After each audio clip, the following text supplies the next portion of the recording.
saya mau bilang makasih dulu buat Ibu Tia yang udah kasih kesempatan kita buat diskusi kali ya. Jadi bisa kita mengakses beberapa informasi dari Kadano ya. Sebelumnya perkenalkan saya Tani, saya Kadano Ambassador Indonesia. Di sini ada Kak Randi. Kami dari Kadano juga. Yang mungkin teman-teman di sini ada yang udah pernah dengar Kadano sebelumnya? Belum. Ada yang pernah dengar kripto, Bitcoin, Ethereum? Ya. Udah ada yang main belum? Belum ya, baru dengar-dengar doang ya. Oh, yang mana tuh? Trader ya, trader ya.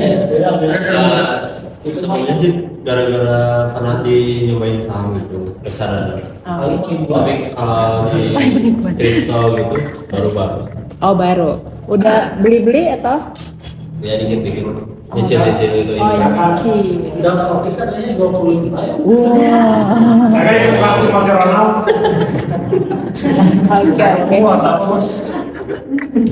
Oke, hari ini saya bakal cerita tentang cara sudut pandang lain ya, point of view lain dari dunia kripto. Mungkin adik-adik pernah dengarnya kripto itu harus dibeli dulu, terus nanti ditungguin ya sampai dia punya anak ya, jadi sampai bisa beranak. Tapi kita punya ekosistem yang lain dari sisi yang lain. Oke, ini ada beberapa yang mau kita jelasin hari ini tentang Cardano Foundation yang kita buat hari ini. Terus potensinya apa sih yang bisa dilakukan sama adik-adik. Terus ada proyek Katalis, nanti proyek Natasha sama Kak Randi. Terus ada inisiasi kami dari Cardano Women Indonesia. Nah, sebelumnya introduction dulu ya, kenalan dulu ya. Tak kenal maka tak sayang katanya. Oke, saya backgroundnya akuntansi. Saya S2-nya di ITB. Terus saat ini saya sebagai Cardano Ambassador Indonesia. Terus saya juga founder untuk Cardano Women Indonesia. Saya jadi PM untuk Cardano Hub Surabaya dan Cardano Workshop Jakarta. Tentu juga untuk Cardano Women Indonesia juga kita terfunding lewat Project Katalis. Di ekosistemnya ini kita untuk jalanin. Terus di tahun kemarin saya jadi hosted Cardano Summit 2023 di Jakarta. Tahun ini saya co-hostnya ya, jadi co-host untuk Cardano Summit 2024 di Surabaya. Jadi setiap tahun Cardano akan adain annual event untuk selebrasi apa aja pencapaian Cardano selama 1 tahun terakhir. Statusnya apa? Jadi saya di sini adalah representasi dari Cardano Foundation untuk Indonesia. Di Indonesia sendiri sebenarnya Cardano Ambassador ada 2 orang, ada saya sama Kak Andreas. Tapi kebetulan beliau di Berlin, jadi dia IT developer. Kalau saya dari sisi non tekniknya. Jadi kalau dari Cardano, jadi saya mau bahas dulu. Jadi kalau di Cardano, di site kami tuh nggak bahas tentang harga ya deh. Jadi kita nggak, kalau misalnya mungkin ada beberapa di ekosistem yang katanya harganya kapan naik atau saya harus belinya di serok di angka berapa gitu ya. Kalau kata-katanya beli serok ya bener. Buat yang trader tahu. Jadi istilahnya serok tuh beli harga paling bagus ya gitu. Kita sih nggak saranin itu. Buat saya sama Kak Rani kita nggak pernah beli koinnya. Kita nggak pernah beli koin apapun di Cardano pun kita nggak beli. Tapi kita di ngajarin ini dibayar pakai AIDA. Jadi AIDA itu koinnya Cardano pun. Gitu. Ini Kak Rani nanti suruh kenalan sendiri ya. Oke. Buat teman-teman, kalau misalnya di sini saya tahu tadi backgroundnya dari elektro ya, jadi lebih ke hardware ya, bukan software. Kalau di Cardano sendiri memang IP base. Kalau Cardano sendiri tuh kita dibangun jadi di Cardano itu dibuat oleh banyak banget akademisi, banyak banget researcher, jadi banyak banget peneliti yang yang buat ini. Jadi mungkin kalau misalnya teman-teman yang sudah pernah dengar ekosistemnya Cardano sempat agak sedikit rumit karena memang bahasanya kayak bahasa kuliah kita gitu, bahasanya nggak ada apa ya, baku gitu. Dan dia memang punya pakem sendiri, agak terlihat tidak luas tapi dia punya teknologi bagus gitu. Nah, di Cadron sendiri kalau teman-teman tahu kan, kalau kita dibilangnya layer 1. Layer 1 itu di blockchain ekosistem itu kayak operation system yang komputer ya. Kalau misalnya teman-teman tahu Python, ada HTML dan lain-lain gitu ya. Dia tuh bekerja dengan ini. Kalau misalnya sekarang teman-teman tahu pakai Google, misalnya ya, pakai sosial media, itu semuanya web 2 ya. Jadi semua datanya itu bentuknya centralized. Centralized-nya apa? Ini terpusat. Jadi ada salah satu institusi atau entitas yang punya database-nya. Ya, kayak kita punya sosial media, metanya yang punya gitu. Dan kita ada di metanya. Tapi kita memberikan ini adalah perkembangan selanjutnya dari teknologi yang ada. Itu namanya Web3 atau blockchain yang kita bisa bilang. Di blockchain ini semua database itu kita pegang masing-masing. Jadi, oke, selanjutnya.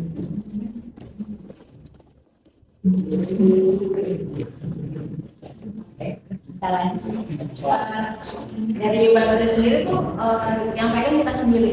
Jadi nggak ada yang kayak misalnya kalau data perbankan ya, kan perbankan ini kita diatur oleh BRI, jadi semuanya centralized, jadi semua disimpan sama bank-bank yang asal BRI, BNI, BCA, sekalipun semuanya bank yang pegang. Nah, kalau di ekosistemnya blockchain nggak kalian doang ya, menjadi di semua ekosistemnya blockchain, data user itu dipegang sendiri. Nah, contoh yang paling gampang itu adalah wallet. Wallet itu kayak temen pakai OVO kali ya, OVO, GoPay kan perusahaan yang pegang ya database kita ya, KTP-nya gitu kan, makanya ada bisa pay letter atau segala macam ya. Itu kan datanya disimpan oleh si perusahaannya. Nah, pada saat kita di ekosistem blockchain di Cardano misalnya itu yang pegang user yang pegang datanya itu cuma kita. Jadi perusahaannya kalau di Cardano itu namanya Yoroi Wallet. Yoroi ini tuh nggak punya akses untuk lihat berapa punya kita. Nggak bisa tahu juga pasti kita apa. Jadi nggak bisa di-trace gitu. Karena nanti pada saat kita mau bikin walletnya, dia akan kasih 15 kata unik, ya kan?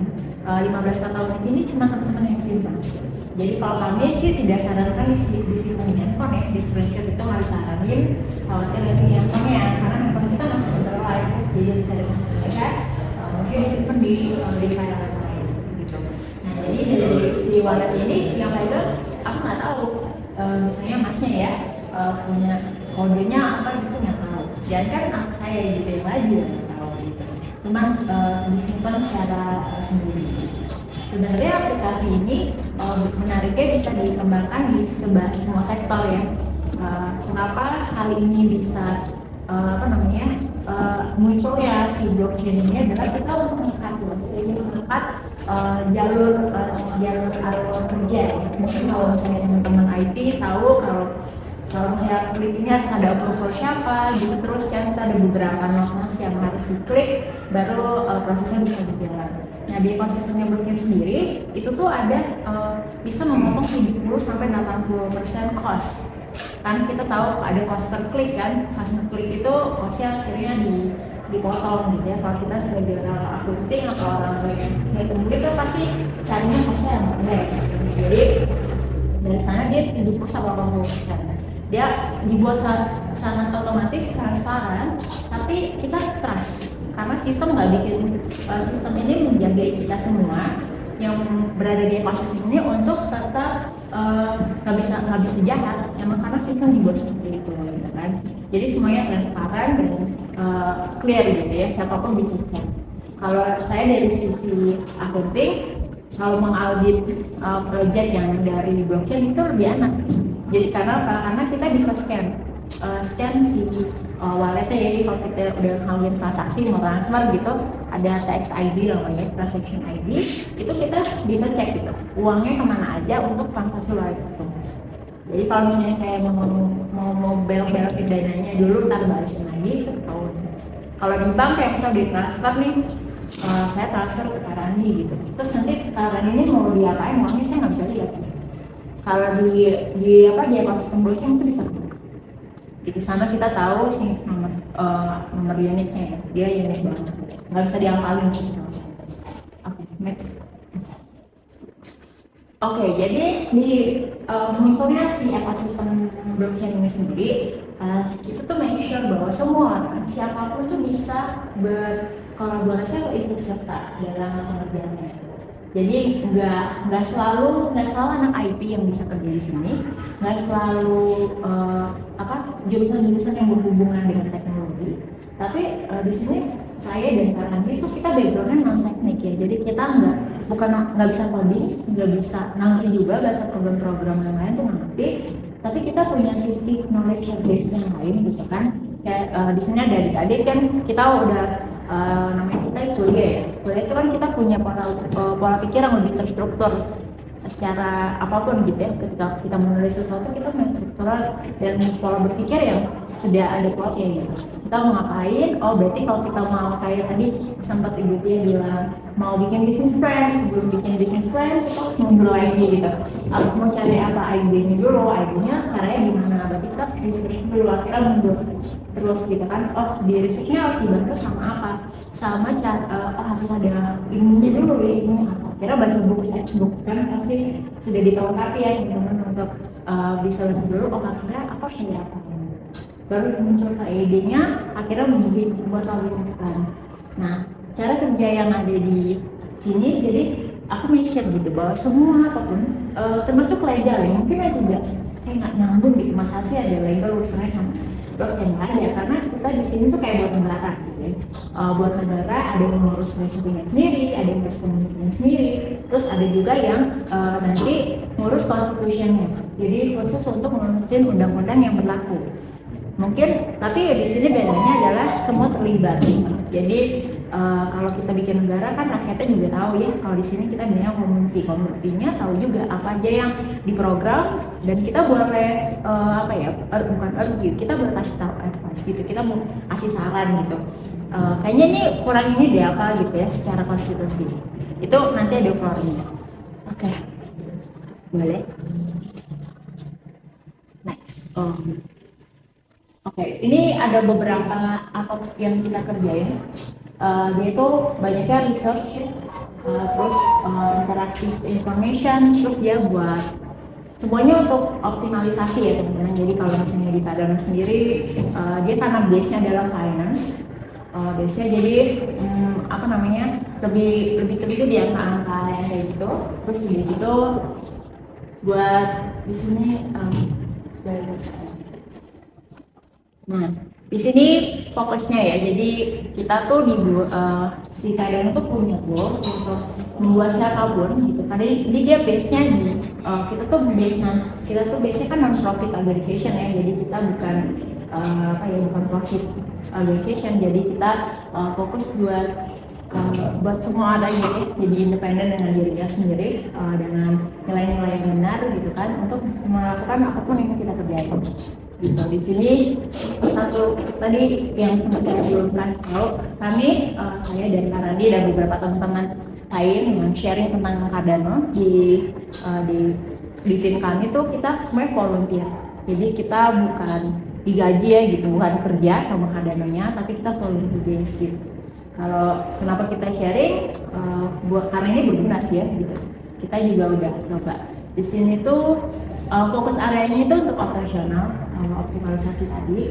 Terus kita ada di area edukasi. Jadi saya, Karandi dengan beberapa teman-teman kita fokus ada edukasi apa sih yang bisa dikerjain di sini. Nah, yang ketiga adalah adopsi. Jadi adopsi ini siapa sih yang ngerjain gitu. So karena kita ada di sisi edukasi, adoptionnya ada di adik-adik semua. Ada teman-teman yang punya ideation apa yang akan mengadopsi secara teknik maupun non teknik gitu kan, untuk diaplikasikan di ekosistemnya Cardano dan di kehidupan kita sehari-hari gitu. Itu yang tadi sempat disinggung gitu ya, kalau misalnya di ekosistem ini kita menghargai semua pekerjaan tangan. Tadi pagi kita udah cerita kalau semua pekerjaan tangan itu dihargai. Jadi bukan hanya sudah jadi doang, tapi dari step awal ketika itu muncul, kita sudah menghargai setiap progresnya. Nah ini apa aja nih Kadon melakukan itu dia technical enable ya, jadi buat mau taruh di semua sisi teknisi, terus industri, terus dia collab juga salah satunya dengan universitas.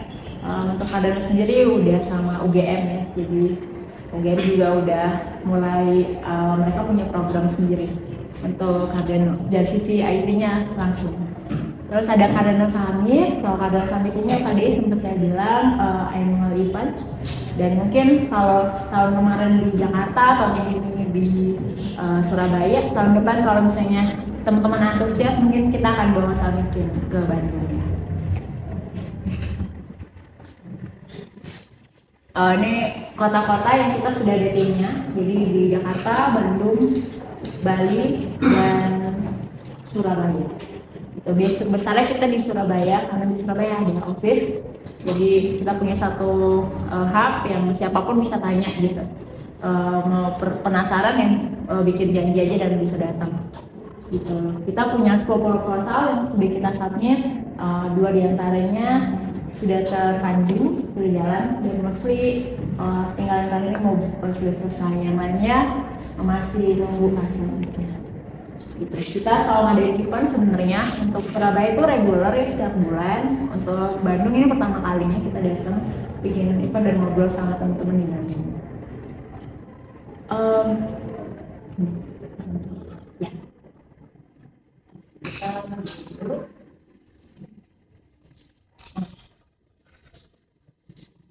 Kita balik sini dulu ya. Jadi untuk yang Kadano Ambassador itu apa sih? Jadi Kadano tuh punya ini ya, satu program, dia tuh pengen punya sebanyak-banyaknya ambassador. Kenapa? Karena dia pengen spread si informasinya, edukasinya tuh seluas-luasnya. Untuk Asia sendiri tuh masih Vietnam tuh 3 orang, 3 orang, Asia tuh masih dikit lah. Singapura 1, Bangkok, Thailand 1, Indonesia ada 2. Saya baru officialnya tahun ini. Nah, terus banyak itu di Latin Amerika sama di Eropa sebenarnya, karena mereka kan biasanya di Swiss. Jadi di sini tuh kalau saya sendiri sih dia ada beberapa role.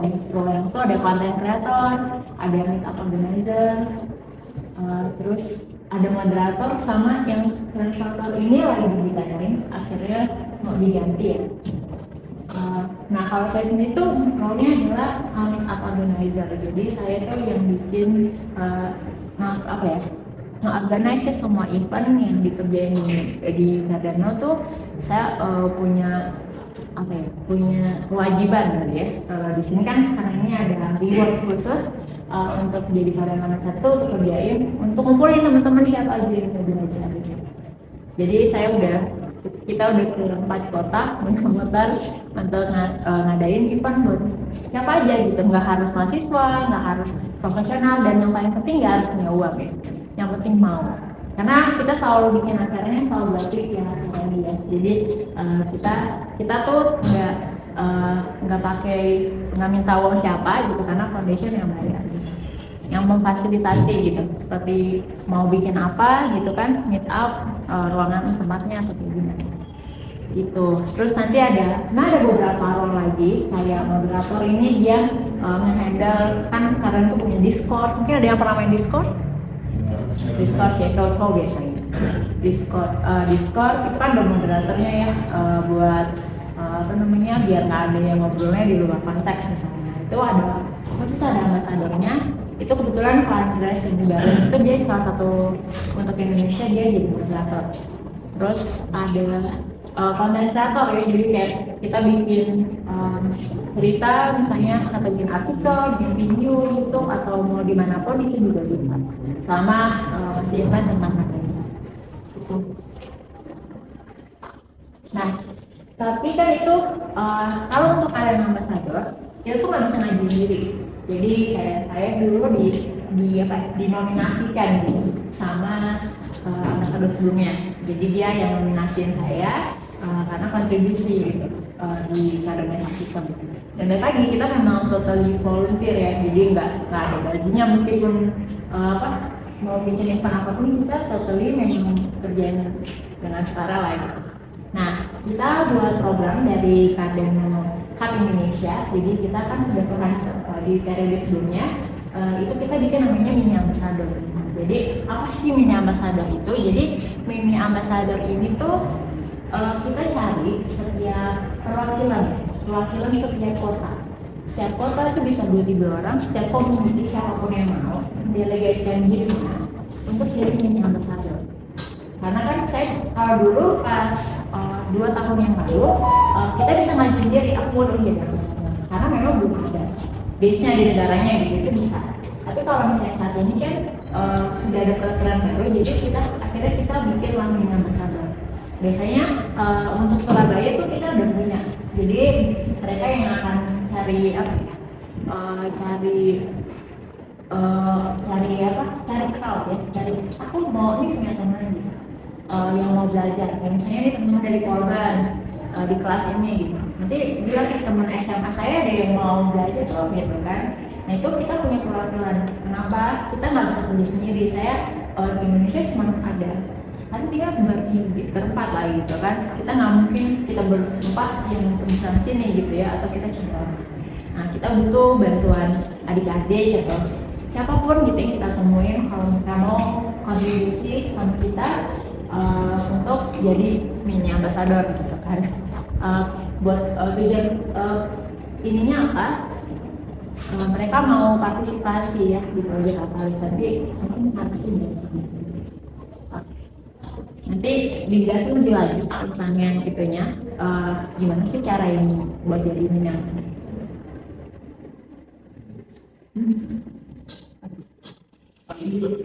Oke.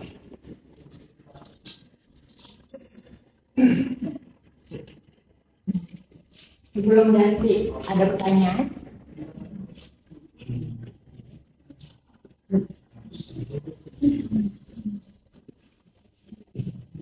Ini mungkin yang lebih menarik yang siapa namanya? Saya Muhammad Ilyas ya. Nah, tadi kan kalau misalkan yang pertama tadi saya lihat seperti itu sekarang itu launchingnya kapan? Dan saya baca-baca juga ini dibentuk bahwasanya sekarang itu didirikannya sama CEO founder dari ETH Ethereum. Nah, jadi apakah masih ada hubungannya gitu dari si Cardano ini dengan Ethereum atau bagaimana gitu? Jadi pengen lebih penjelasannya lebih ke Cardano itu sebagai apa sih? Apakah hanya sebatas mata uang atau bagaimana itu? Atau ada apa ya istilahnya? Ada di bidang lain gitu? Oke. Mungkin ya saya masih belum paham kan mengenai atau gimana seperti apa. Makasih ya. Kalau misalnya untuk kenapa ada hubungannya sama Ethereum, jadi kalau Ethereum itu kan kayak tadi saya bilang generasi pertama ya. Jadi generasi pertamanya itu Bitcoin, generasi keduanya itu adalah Ethereum, dan generasi ketiganya itu kadang itu masuk adalah generasi ketiga secara teknologi ya. Jadi secara teknologi itu memang kita sama induknya tetap Ethereum ya.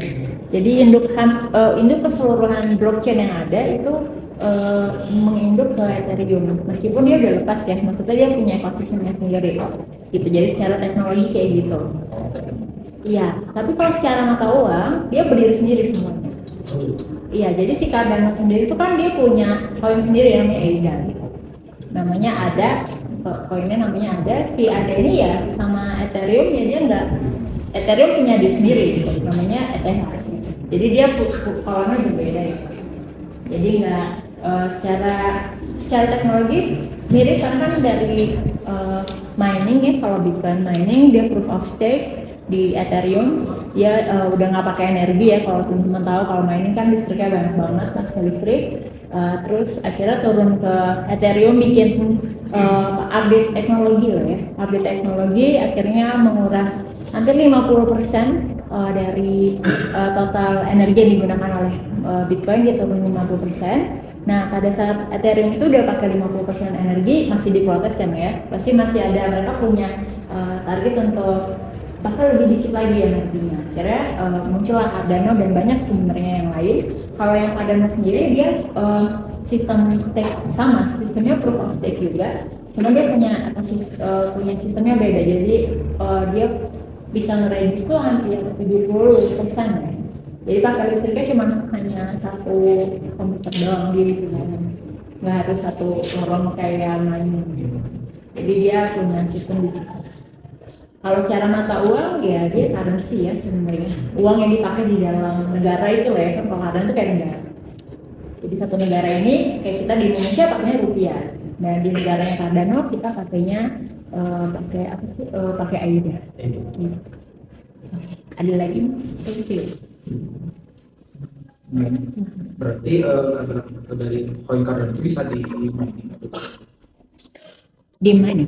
kan biasa di suka dengar di pada mining Bitcoin, mining dari Cardano itu bisa. Kalau Cardano itu dia di stake, itu di stake.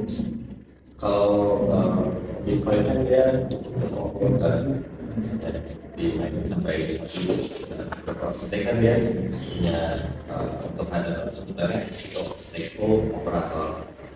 Jadi dia punya satu pool untuk memvalidasi semua orang yang ada di dalam satu negara atau kawasan yang jadi di situ dikumpulin istilahnya itu dengan main di sini setiap validator yang dia untuk pool tersebut ya. Kayak misalkan di Asia Tenggara ada namanya Cardano. Kalau di Indo ada namanya dipegang sama kawan. Ada kawan, ada Indonesia, ada Rio. Ada Asia itu entitas itu. Ada 3 sih SPO di Indonesia tuh, Kawanua, ada Indonesia sama Rio. Iya, mereka bikin SPO. Penggunaannya ya tentu mereka pairing dengan exchange kayak situ lokal itu ada situ ya atau itu ada kan dari ya di pairing sama mereka jadi setiap ada distribusi mengenai koinnya ini ya sama SPO ini Cukup. Ada lagi mungkin? Kalau dulu kita lanjut Selamat pagi. Kenalin, nama saya Randi, kakak kelasnya Fani. Skip control ya, kalau saya langsung aja. Jadi kita di sini mau jelasin mengenai Project Catalyst. Project Catalyst itu apa? Sebuah platform yang dibuat oleh Cardano Foundation, turun ke input output global, and then lahirlah Project Catalyst. Project Catalyst itu kayak pengadaan atau sebutannya kita panggilnya sebagai user pendanaan ya, funding, grant. Nah ada ikutan funding atau grant yang lokal punya dari Gudang Garam, Nestle atau apa? Belum ya. Nah, ini adalah salah satu effort mahasiswa ataupun profesional yang pengen dapetin hasil lebih ya, atau pengen bertumbuh di situ, pengen mulai partisipasi sama ekosistem Cardano. Biasanya kan ikutan nih grant funding atau apa ya. Kadang dampak sampingnya yang dicari oleh mahasiswa ataupun di pengusaha profesional muda itu selain menjalani grants dari ekosistem ini, ada juga dampak secara CSR-nya ya, corporate social responsibility-nya ada. Misalkan untuk disabilitas, hari ada sempat ada proyek yang kita jalani juga. And then untuk Project Catalyst ini kita di sini pengen kenalin ada beberapa role. Jadi kalian tadi udah dapet ya role-nya apa aja? Ada nama ambassador ya, ada 4 ya. Apa aja? Meetup organizer, terus content creator, moderator, paling depan paling cepat deh. Thank you. Terus untuk di Project Catalyst ini ada beberapa roles yang nyambung sama subjek mata kuliah kalian ya. Ya, proposal tadi, submit proposal, terus kalian bisa jadi voter. Ada mekanisme voting di ekosistem Cardano. Yang ketiga bisa nge-review. Nah, review ini ada tingkatannya. Sampai partisipasi ini masih satu lingkaran semua ya. Oke. Untuk submit proposal, nanti untuk yang di sini pengen tahu lebih banyak, pengen didampingin juga itu nanti bisa bareng sama Butia, sama kita. Ini khusus untuk yang ke arah Cardano ekosistem ya. Tapi jangan khawatir, di sini juga nggak selalu mengenai teknis IT, nggak, tapi bisa terbatas, nggak selalu harus end to end. Sampai ke konsep pun udah jadi sesuatu yang dihargai, yang tadi dibilang sesuai dengan kategori challenge-nya. Boleh di ini kategori challenge-nya. Nah, sebelum masuk sini ya, sebenarnya lebih baik buat kita tuh belajar sebagai reviewer dulu. Pernah review suatu produk, malah disuruh buat produk, ya bener ya. Tapi kita pernah nggak sih ngeliat iklan suatu produk terus kita review, ini iklannya gimana? Yang terbesit di pikiran kalian pertama kali apa sih? Begitu melihat suatu iklan, misalkan iklan kopi, ya?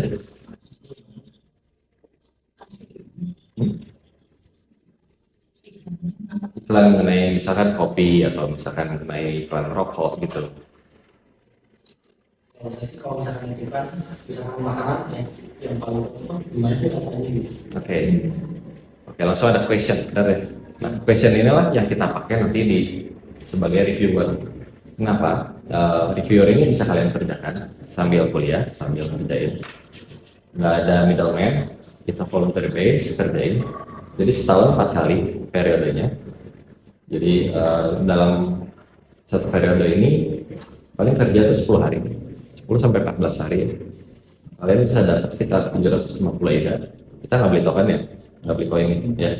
Tapi dapat 750 EDA. Bisa lihat sendiri ya, cek sendiri rate-nya sekarang berapa. Tapi idealnya sih ngejar ke $1. Cuman 10.000 rupiah juga udah lumayan satu EDA. Berarti sekitar setengah juta ya. Itulah ada tips and triknya buat dapat lebih dari itu gitu kan. Tapi nanti ya bakalan. Nah ini level pertama, level 0 ya, level 0 sebutannya bisa dapat 750 EDA dengan nge-review 30 proposal. 30 proposal orang dari global community. Level satunya 4.000 EDA. Level 1 yang pertama tuh justru dicapai oleh seorang mahasiswa di Indonesia. Menariknya di situ gitu kan. Dapat 4.000 EDA berarti sekitar 40-an ya. 40-an. Iya, 40. 40 juta. 4.000 EDA. Nah, kan satu EDA-nya di rate 10 ribuan ya waktu itu ya. Kalau sekarang di 5 ribuan. Nah, level 2-nya di 1.500 EDA. Tapi ini kerjanya beda buat karena level 2 ini cuma checklist aja. Proposal yang udah difilter oleh level 0 dan level 1. Difilter lagi oleh level 2. Nah, kenapa saya mulai statement dari yang reviewer? Soalnya kita tuh bisa membantu karya anak bangsa di sini. Teman-teman yang masukin proposal salah satu di sini semuanya jadi voter bisa menang kan? Bisa. Tanpa harus ngeluarin uang sepeser pun gitu. Selain kita punya uang di dompet, kita fotoin, kita jadiin total podcast sebutannya. Voting powernya misalkan 5.000 rupiah, 5.000 berarti podcastnya, ya kan? Kalau 5.000 yang lain berarti ya 5.000 yang lain statusnya, benar nggak? Dari misalkan level 0, 1, 2 kalian udah dapat benefitnya, kalikan 4 dalam 1 tahun berapa? Lumayan kan? 150, EDA 4.000, 1.500, makan semua kali 4. Meskipun terimanya setahun 3 kali karena periode keempatnya adalah tahun ke depannya ya. Februari, 1 kuartal. Dan dari sini setelah teman-teman ada yang masukin proposal, kita voting. Orang yang voting itu juga dapat reward lagi 2,5%. Tapi tergantung pool orang yang voting ya. Semakin banyak orang yang voting, di situ semakin kecil rewardnya. Tapi nggak apa-apa, namanya juga nggak voting. Bantuin teman ngelemparin aspirasi dari setiap user ke dalam ekosistem ini. And then setelah itu baru kita bahas mengenai pemenang. Misalkan salah satu dari kalian ada yang menang proposalnya. Nah, berapa pendanaannya? Misalkan kalian masuk ke kategori yang non teknis, kadang open 100.000 EDA, berarti sekitar 1M ya. 1M. Ini jangka waktunya minimal 6 bulan. Tapi bisa lebih cepat dikerjain, misalkan beres duluan, 3 bulan udah beres ya udah. 1M ini dia maksimum dia klikkan satu proposal ini 5 orang. Jadi bisa kerja dalam tim sebetulnya ya. Satu misalkan jago jago bikin proposalnya, satu misalkan jago ngitung, satu bikin atau jadi orang lapangnya, satu ngumpulin data atau riset di awal gitu kan. Jadilah satu tim gitu kan. Tuh. Nah kalau kalian ternyata udah mulai mengerti bahasa pemrograman seperti Rust, gitu kan, Python ya udah mulai, itu bisa masuk ke kategori konsep, MVP, sama produk. Developer ekosistem itu kalau nggak salah dia lebih kayak integrated ya, batasan sampai situ. Tapi udah ngasih impact. Sampai sini dulu ada yang mau tanya dulu? Ada yang aktif? Cepetan ya? Dapat ya, roles-nya banyak ya di sini. Kenapa saya sebutin roles banyak di sini? Agar kalian bisa nemuin masing-masing passion kalian tuh pada saat kuliah di sini.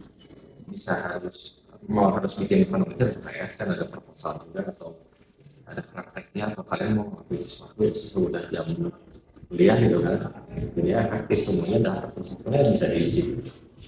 Jadi ini yang mana nanti kan volunteer base, semua rewardnya langsung yang transfernya dari kadar kondisi dari strategi mereka. Balik lagi ke konsepnya blockchain gitu kan. Pada konsep crypto, maksudnya per harga segalanya. Tapi pada saat blockchain kita kan nggak harus percaya sama si A, si B gitu, sama Mas gitu, sama Mas gitu.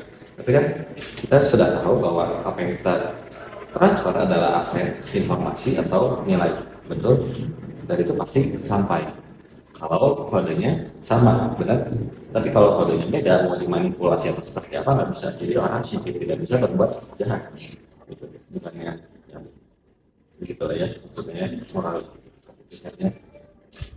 Nah, and then untuk minimum requested fund-nya sebetulnya bisa di 15.000 EDA aja bisa, tapi bisa juga di 100.000 EDA. Dan ya ini ya, open developer ecosystem dia di 200, produknya di 500. Jadi kalau kalian punya satu skema yang lengkap, punya ide nih, misalkan nih satu orang brilian gitu kan, punya ide end to end, bikin dari ideation sampai ke produk. Ternyata dia udah lolos MVP konsep, kenapa dia langsung bikin ke produk? Kalau misalkan di konsep aja dia bisa dapat pendanaan dulu. Ya, benar ya?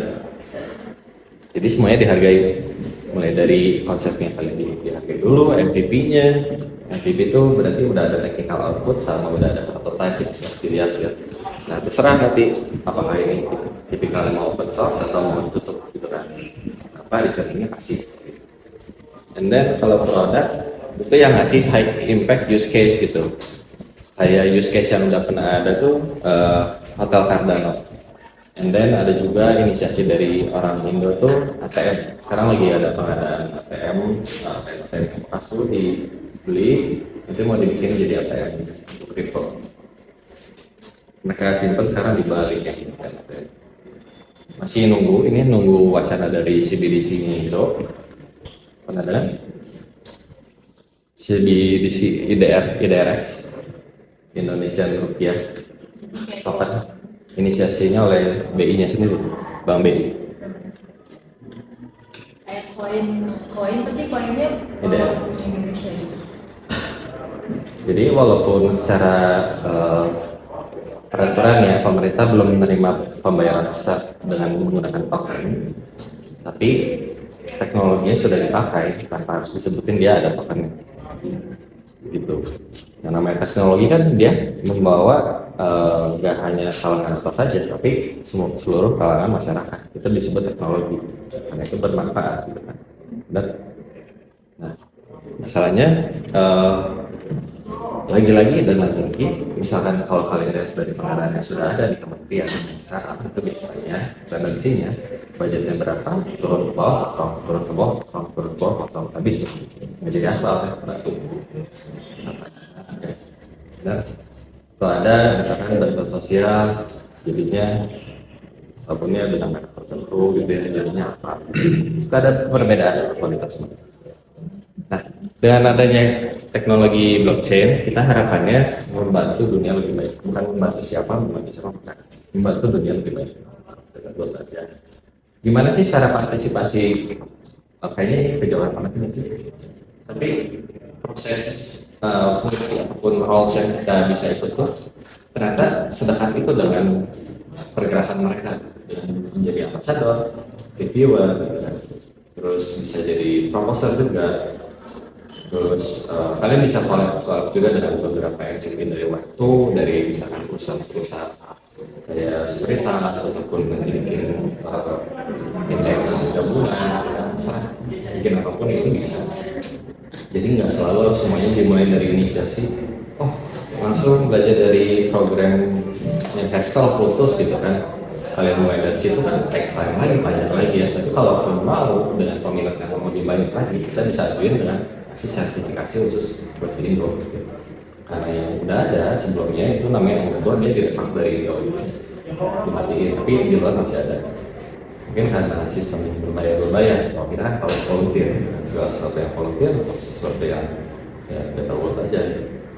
That's it. Tapi kalian kontribusi, tapi tanpa harus merasakan drawdown dari harga ya. Benar, harganya jatuh, akhir gitu kan. Sedangkan ini kita punya analisa trennya pada saat kita bikin proposal, kita mulai studi kelayakan, mulai value for money dilihat seperti apa, impact-nya seperti apa, sejauh apa, bisa sustain kan? Kalau nggak bisa ya udah biar saja sampai situ. And then kita tahu setelah submit, review, voting, nanti begitu dananya dibagiin, itu biasanya harganya naik. Terserah mau di harga berapa diangkat. Jadi lebih nggak stres gitu, free of mind. Teman-teman ada yang tertarik nggak misalkan kata kalian tadi yang kerja 12 bulan terima gaji 12 bulan jadi 16 bulan? Nggak ada. Soalnya nomor satunya aja waktu pertama kali tuh mahasiswa Indo dapat 4.000 EDA gitu. Dulu konversinya malah pakai dolar, benar ya? Dolar dia dapat sekitar 4.000 dolar ya berarti. 4.000 dolar. Dulu. Sekarang sudah terus diperbarui, update ekosistem, di-improve sistem improvement berdasarkan konsensus bersama gitu ya. Jadi dia pakai IDA lagi. Waktu itu 4.000 dolar, berarti sekitar berapa? 60 juta ya? 60 juta lebih. Nah itu kerjanya cuma dikerjain 10 hari nge-review proposal aja berdasarkan kerangka berpikir kalian yang sebetulnya digunakan di web tuh kayak di BS Foundation atau misalkan kalian minta grants ke gudang garam atau apa gitu kan ya, macam-macam cara penulisannya sama gitu. Jadi kenapa teman-teman masih bisa ikutan di sini karena nggak harus belajar kadang dulu. Kita juga masuknya nggak ngerti kadang itu apa gitu. Blockchain seperti apa, bahasa teknisnya seperti apa. Kita belum bikin sejauh itu gitu kan. Yang bisa aja dulu bikin itu, lalu kenapa nggak ada tujuannya? Tapi ini harus kita kasih tahu ke teman-teman.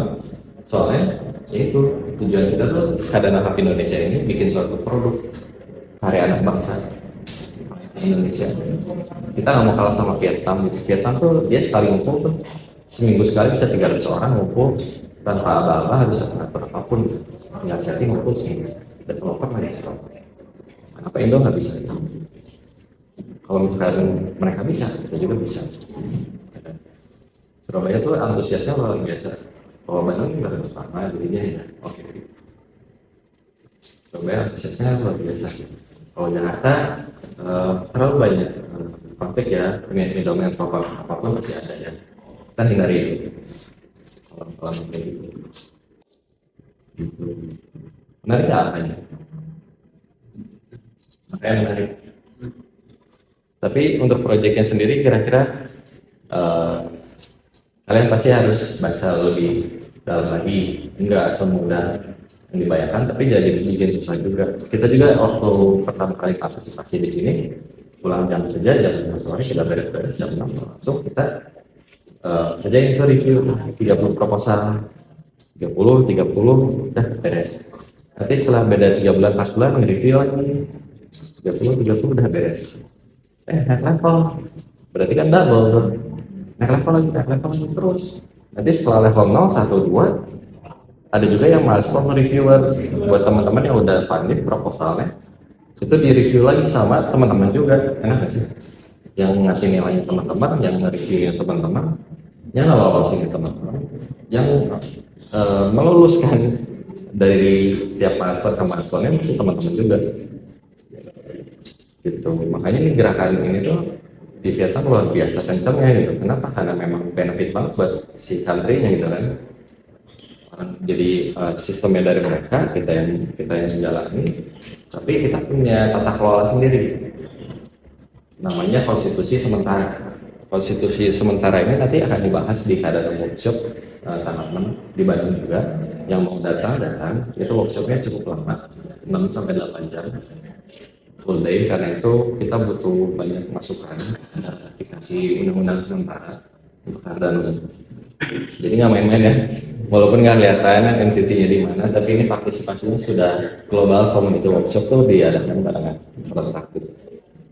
Itu buat teman-teman yang pengen ikutan lebih, selain belajar mengenai teknisnya, nanti kita bisa lempar ke teman-teman kita yang mengerti teknis. Kita juga punya tim IT-nya, tapi masih di Surabaya ada beberapa orang yang expert mengenai bahasan teknisnya. Yang non teknisnya ada kita, ada Hub Indonesia 4 orang. And then ada juga nanti misalkan mau sertifikasi, kita juga bisa mintain. Tergantung teman-teman sebetulnya ya. Kita isi cuma dari kita nggak dapat apa-apa.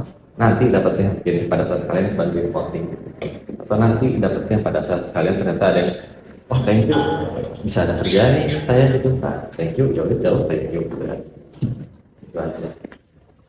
Semoga ada manfaatnya gitu di sini. Jadi nggak perlu pusing Kadana itu apa, blockchain itu apa. Bawa aja background kalian masing-masing, pede aja nulis di situ. Kalau ini dunia kita, bukan dunia yang tiba-tiba datang. Ini dunia kita tulis sesuai dengan kita mau. Kita nge-review proposal mengenai, misalkan nge-review proposal mengenai Kadana Hub Indonesia. Kalian nge-review lah habis-habisan dengan kasih empati, hargai mereka, semuanya keluar langsung. Ya, review yang bagus tuh. Nanti tinggal kasih bintang, beres submit. Satu proposal kita review itu sekitar setengah jam sampai 1 jam. Kalau ada jago biasanya 15 menit juga beres. Dengan beban kerja yang rendah, tapi kita diapresiasi dengan currency kita menuju global punya atau keluar punya gitu. Kenapa kita harus walk abroad duluan kalau bisa tinggal di sini bisa gitu. Benar. Oke. Ada pertanyaan? Ini reviewer, proposal, voter, gimana cara jadinya nanti kita bagiin ya dokumennya pasti. Cuma untuk sekarang ada pertanyaan dulu kan? Atau pengen langsung apa? Kok bisa reviewnya gitu? Dan itu langsung menghasilkan. Ya. Semua based on rumus matematika. Jadi apabila ada penurunan nilai reward dari 750 ke bawah atau naik tiba-tiba, itu kan ada rumusnya. Bukan karena sistem alasan. Ada pertanyaan? Ini masalah reviewer ya, reviewer mungkin di sini masih cukup kebingungan juga dimasukkan yang dari kita review itu apakah yang ada kita bisa mereview apa ya, istilahnya di mana kita atau ada batasan-batasan yang diberikan oleh misalkan dari teman-teman di Kadana nih ada batasan yang misalkan kalian boleh review tapi ada batasan ABCD gitu. Tapi ya saya ingin jadi pertanyaan kan kalau misalkan jadi review seperti itu kan ya mungkin dari saya pribadi juga belum terlalu nilai gitu kan, apalagi tiba-tiba nggak review proposal yang mungkin saya juga bukan basicnya di proposal itu gitu. Jadi kan nggak sembarangan dulu kan bisa review hal itu gitu. Jadi maksudnya dari review bebas itu seperti apa sih? Oke, good question ya. Jadi sebetulnya ada guideline ya. Jadi pada saat kalian daftar bikin akunnya, setelah itu kalian akan ditanya preferensi kalian ataupun background kalian itu sebagai apa. Ada yang sebagai marketing, ada yang sebagai edukator, atau sebagai developer gitu. Nanti kalian isi sesuai dengan background kalian. Makanya tadi saya bilang juga isi sesuai dengan background kalian, passion kalian masing-masing. Nanti di situ keluar. Setelah pada saat tanggalnya review dimulai, akan dialokasikan 30 proposal by server mereka dari sana, dialokasikan sesuai dengan algoritma kalian. Isi 30 proposal. Nah, kalian tidak perlu review bahasa ataupun kata-kata yang memang itu dari dunia Web3 gitu. Tapi kalian cukup menilai apa yang kalian ngerti aja mengenai struktur bisnis itu. Makanya kita, di situ nanti disediain template, ada 3 yang harus diisi: impact, visibility, value for money, dampak, studi kelayakan, dan nilai uang. Mau kalian muter ke seluruh grants funding di manapun di Indo, pasti muter-muter di 3 hal itu. Walaupun template-nya ada yang lebih banyak pertanyaannya ya, ada yang nanya sampai kalian tinggal di mana gitu, ini bisnisnya udah jalan berapa tahun gitu. Memang betul ada elemen itu pun semuanya ada di sini, tapi ada yang dikasih tahu secara verbal, ada yang tertulis gitu. Dan kita ada yang, dan kita bikin, kan si Katalis ini udah punya template ya, untuk nge-review dan untuk submit. Nah, dari situ pun udah kelihatan auditability-nya gimana, accountability-nya gimana nanti. Ini masih step awal, kita cuma pengen ngasih tahu ada peluang ini loh teman-teman, jangan dilewatin. Kenapa harus lewatin gitu. Orang-orang di tetangga kita aja banyak yang ambil gitu kan, itu sih.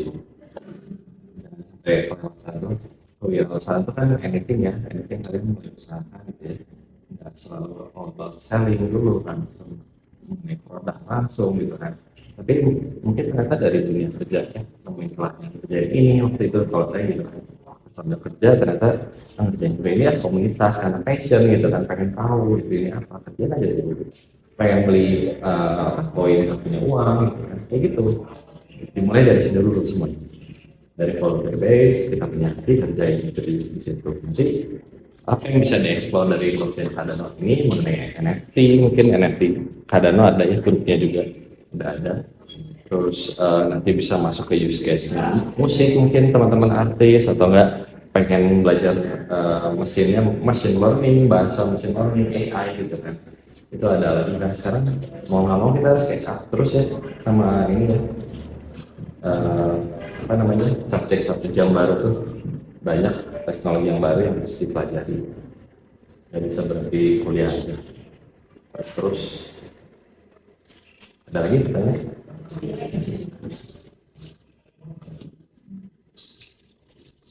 Ada yang mau nanya?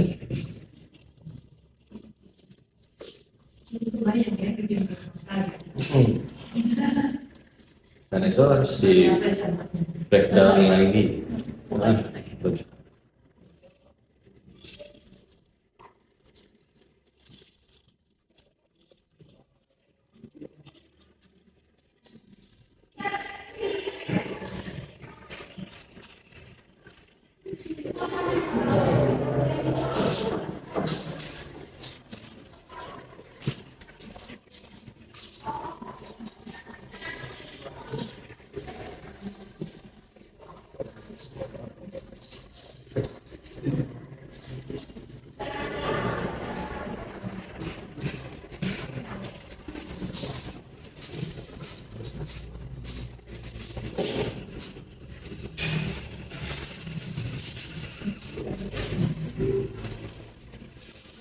Nah ini salah satu kumpulan dari project-project yang sudah hadir. Nggak terlalu banyak ya, berarti masih banyak peluang buat kita. Ini misalkan dia juga yang hijau, dua minta 6.000 ada. Ini pan 9 dari waktunya, sekarang udah pan 11. Ini contoh-contohnya banyak. Ada stok for Vietnamese, dia minta 33.000 ETH. Kalau dilihat, nah ini nih milestone-nya. Jadi dia udah target, posisi dia udah menang, dia udah di approve juga milestone-nya. Ini ada ini yang ngeceknya juga masih komunitas juga, kalian bisa minum ya selain sebagai tim proposal. Tapi bisa jadi milestone reviewer, ini milestone. Jadi reviewer juga bisa.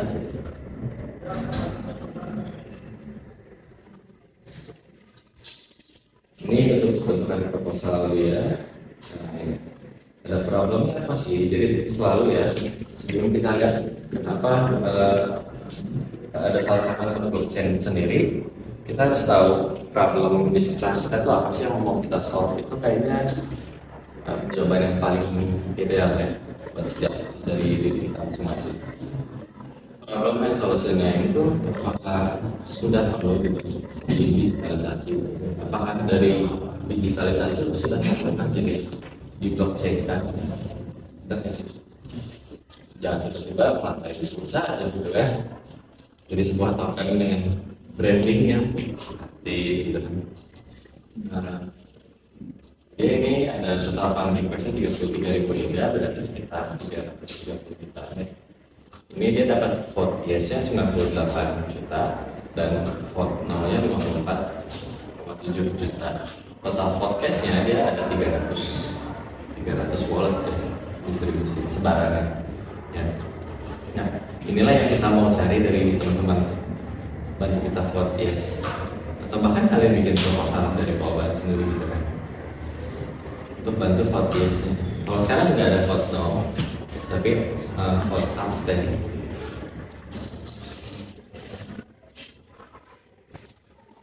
Nah ini template-nya. Generalnya name, ancient name of main applicator, siapa namanya di Vietnam. Email address-nya ini untuk KYC-nya ya. Kalau harus KYC kan susah. Additional applicant-nya maksimal 5 orang. 4 orang sama ini jadi 5 total ya sama main applicant-nya.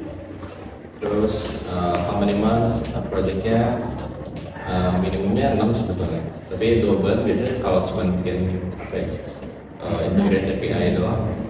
Itu juga kadang butuh tim kalau ternyata yang timnya terlalu besar. Merchandise, cuma bikin merchandise aja bisa bagi uang gitu aja kan. Yang penting itu bisa di scan, gitu kan merchandise-nya nyambung sama apa diintegrasi gitu.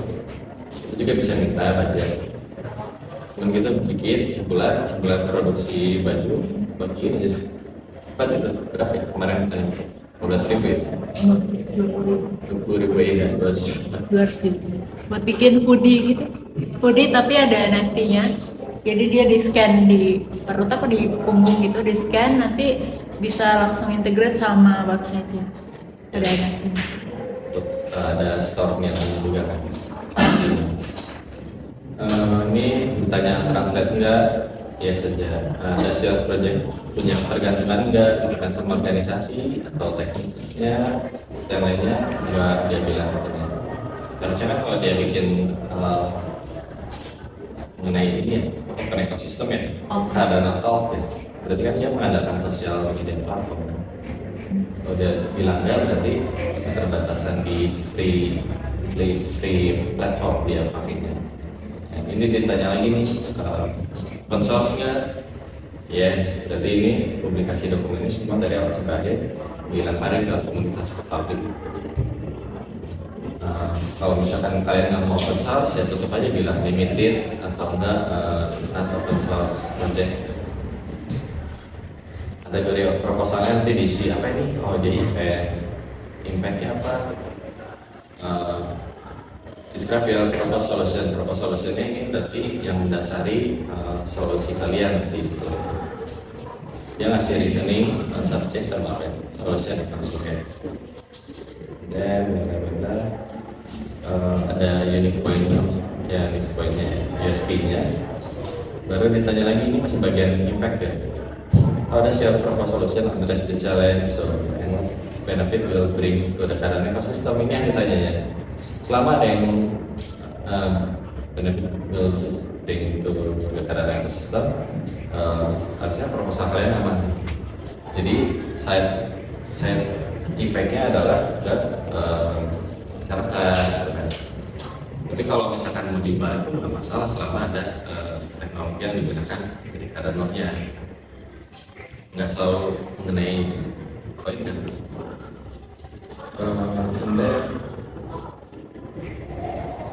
Kalau di sini dia tujuannya karena datang Vietnamese bawain informasi analisa terus apa lagi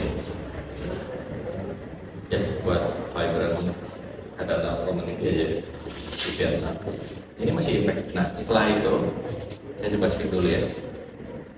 Nah pada saat kalian jadi reviewer itu kan ada 3 impact, visibility, delivery. Yang dari tadi itu di atas kan impact yang semuanya. Ya itu kalian bisa jawab jadi satu kesimpulan.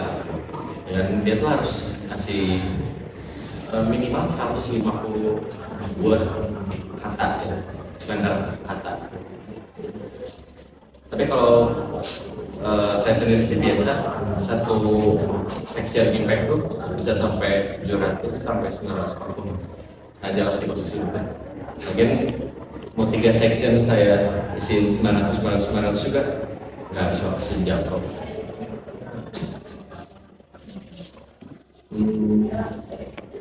Terus ini masih capability ya, visibility ini. Cuma ditanya tuh, kapabilitas kamu gimana mengenai project yang akan kamu deliver di sini, level of trust-nya gimana? Karena ini kan belum di blockchain kan, makanya dia nanya. Dan accountability-nya, akuntabilitasnya gimana penjelasannya? Kayak dia jawab, oh ini kita punya quality member segini, quality YouTube channel dengan kualitasnya ya dia kasih link juga, bisa summary. Experience kita ini dikasih lagi, community building-nya gimana, terus gitu. Kemudian contingency plan-nya apa, ada risk manajemennya, risk 1, 2 ya, terus gini nggak panjang. Nah ini resource and value for money. Ini tuh lebih all about budgeting. Semakin kalian punya budgeting model yang menarik atau debatable gitu ya, bisa didebat sama orang, itu lebih menarik. Apabila penulisan yang di atasnya nggak bagus, di bawahnya bisa menjual dari angka. Kalau di atas yang ternyata brandingnya udah kuat sih ya kalau kelihatan. Jadi mungkin nulis ini juga ya, bagus saja. Total 11.000 ide untuk maksud pertamanya. Ini sebagai gitu. Ini value for money juga. Cost dari project ini represent value for money untuk keadaan ekosistemnya di mana. Sebenarnya jelasin di sini. Jadi sebetulnya kalau kalian belajar kan si impact itu di belakang ya. Di depan itu kan biasanya kita pikirin dulu costnya berapa, inputnya, terus ada outcome-nya akan seperti apa, terus ada output, and then impact benar. Kalau ini dia penulisannya berarti kan impact-nya ditanya duluan. Berarti kan dia bakal sebetulnya bakal ngelebar. Inputnya ditanya nanti semakin ke bawah tuh makin melebar. Jadi pertanyaan di sini tuh semakin lama semakin dalam. Pada saat kalian jadi proposal, tapi pada saat kalian jadi reviewer, kalian cukup blocking impact, visibility sama value for money itu kasih kesimpulan. Semakin kalian tahu punya struktur penulisan yang rapi pada saat review, kalian dulu udah cepat aja lancar. Walaupun kalian jangan ngerti ini mengenai apa tepat gitu. Mereka bikin proposal mengenai apa. Misalkan contoh ya, ada yang bikin proposal dengan pembahasan teknis gitu.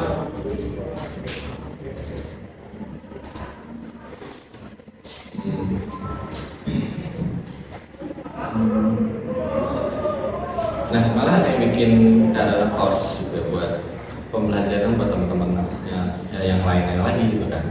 Course juga bisa, NFT gaming, help desk-nya aja, cyber security support, dan bikin ini juga saya juga ngerti ada yang bisa bantu kan? Dari Dalus Turbo, apa itu di Sistar, kayaknya ada yang enggak. Tapi ini nggak jadi barrier kita buat masuk ke ekosistem ini ya. Soalnya bahasa yang dipakai itu template pertanyaan untuk menjadi proposal dan reviewer itu masih bisa dimintakan dari bahasanya. Gimana sih cost sama proyeknya ini, gimana benefitnya apa, kan masih bisa dijawab. Maksudnya adalah apapun yang kita kerjakan di sini diapresiasi, dihargai. Kerjaan tangan itu dihargai dulu, dan dulu yang dihargai itu yang kita capai. Tapi skill itu dan ya kayak gini kurang lebih kita bisa breakdown-nya. Jadi setiap sectionnya itu yang tadi kita lihat ini, setiap satu section ini kita butuh duduk bareng gitu untuk menentuin kan seperti apa sih kayak berjalan proyek ini gitu kan. Deliverable, output, dan deliverable kan beda semua. Ini kita jawabin dari satu sih udah enak sebetulnya. Jadi senjata di sini adalah ya kita lagi bikin misalnya tracking berkala lepas di dunia bersama dengan ini ya dengan dia dengan Universitas Polban UGM UPI yang kita simak. Maranatha sedang lagi coba ke developer dan karena lagi-lagi yang paling menghasilkan dari mahasiswa ini. Dengan hasil yang tinggi karena mereka belum bekerja ya, karena mereka belum bekerja dan di sini mereka lebih memikirkan ini dan menghasilkan yang tim developer kita juga di Surabaya Intelsen karena mereka ada kerja yang lain selain memiliki sini aja dan mereka juga berangkat.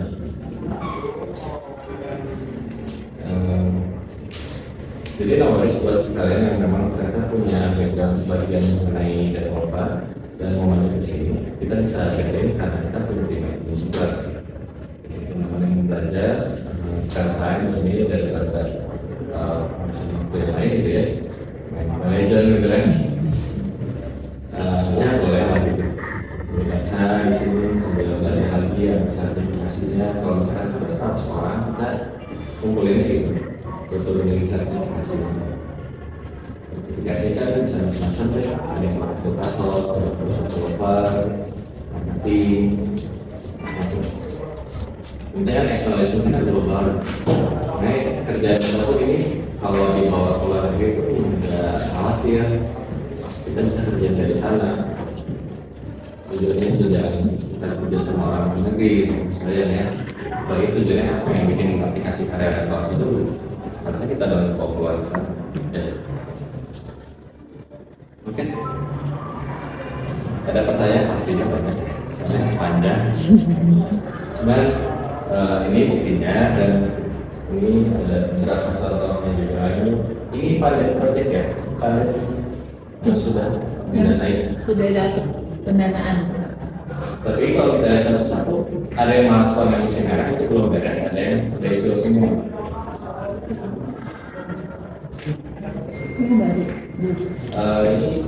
Ini sebagai milestone itu reviewer, saya dikasih halaman sendiri ya untuk tulisnya di sini. Kalau pas ada level 0, 1, 2 jadi milestone reviewer, kalian dapat sekitar 12.000 EDA pribadi, 12.000 EDA. Tapi kerjanya, misalkan mereka punya proyek 6 bulan nih, atau 1 tahun lah ya, jangan 6 bulan. 1 tahun berarti 4 milestone. Kita dibayar berarti di akhir, setelah di akhir setiap per 3 bulan 4 bulan itu tuh berarti 12.000 bagi 4. Cuman kan beban kerjanya tiba-tiba lagi ngopi malam-malam itu ngomong tugasnya kerja deh setengah jam sejam gitu ya, ngecekin oh ini udah jalan, ini udah berfungsi, oke thank you, proceed gitu ya, sign off aja gitu dong. Itu wirausaha. Nggak makan jam kerja 9 sampai 5. Tapi bisa juga makan lebih, benar nggak? Sampai jam 12 malam, ini. Tapi kita nggak mau juga ya harus selalu produktif, jadi siang harinya harus belajar, nambah ilmu lagi, soft skill, harus anything gitu kan ya. Tambah lagi masa katanya, vocabulary-nya, apapun itu. Ada pertanyaan? Boleh. Kalau misalkan sebenarnya tadi mau nanya soal yang ini sih yang kalau kita satu proposal proposal biasanya dalam kita satu proposal sampai nanti di review dan lain sebagainya sampai dia bisa dikatakan apa istilahnya didanai ataupun di akses itu berapa lama sih itu? Paling lama Ya 2 bulan.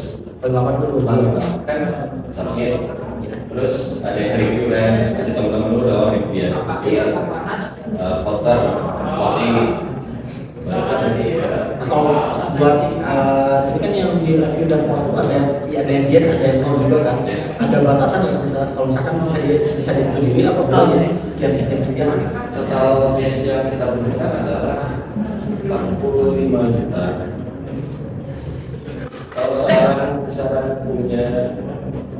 500 beda aja ya, minimum 500 beda harganya dengan warga Indonesia atau existing member sekarang di dalam Indonesia. Tapi saya cuma satu soalnya kita nambah lagi totalnya. Kan proyek one juga masih ada yang supporting kita.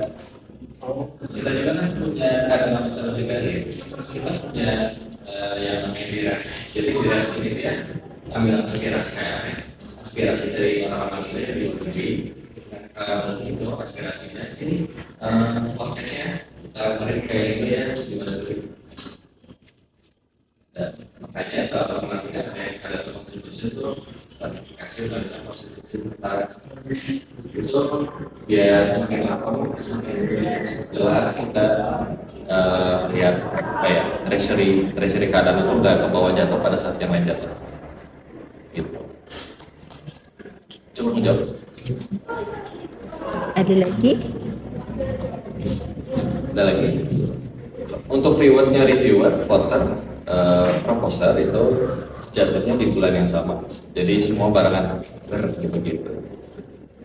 Setahun berarti 3 kali, 4 kali periode, setahun 3 kali turun. Yang keempat masuk tahun berikutnya. Ada pertanyaan? Mau tambahan dikit ya, jadi buat teman-teman kan pasti bertanya ya kalau misalnya ini tuh aliran dananya dari mana sih gitu kan, kok Cardano bisa ngasih reward untuk yang voting, buat yang nge-review gitu kan, proposalnya dari mana. Ini dia siapin, jadi kalau misalnya kita kan punya Bank Indonesia ya sebagai bank sentral, kalau di Cardano atau di ekosistem blockchain itu kita bilangnya namanya tokenomics. Jadi 5% dari total semua treasury-nya Cardano ini itu yang dialokasikan untuk proyek Katalis gitu. Jadi ini aliran dananya sangat jelas gitu. Foundation turunin ke IOG bikin proyek Katalis dan dia sebar gitu. Jadi nggak perlu khawatir ini dari mana, ini memang dari mereka gitu. Dari foundation punya uang. Kira ada yang sudah punya? Yang mungkin di luar kondisi apa?